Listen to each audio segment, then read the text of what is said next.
ఒకరోజు ఒక జింక దాహం వేసి నీటి కోసం అడవంతా తిరుగుతూ ఉంది. అలా తిరుగుతుండగా దానికొక నది కనిపిస్తుంది. ఆ నదిలో నీళ్లు తాగుదామని వెళ్లిన జింకకి ఒక పక్క ఒక వేటగాడు కనిపిస్తాడు. ఆ వేటగాడు ఒక బాణాన్ని దానికే గురి పెడుతూ కనిపిస్తాడు.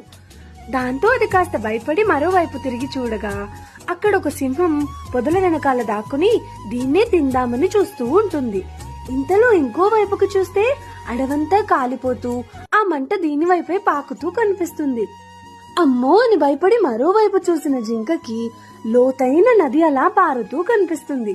దానికి ఏం చేయాలో అర్థం కాక అది వచ్చిన పని చేసుకుందామని నీళ్లు తాగుతూ ఉంటుంది. ఇంతలో ఒక పెద్ద వాన పడి అడవికి అంటుకున్న మంటలన్నీ చల్లారిపోతాయి. వేటగాడు గురిపెట్టిన బాణం వర్షపు గాలి వల్ల సింహానికి తగులుతుంది. సింహం కోపంగా వేటగాడి వెనకాల పరిగెడుతూ వెళ్తుంది.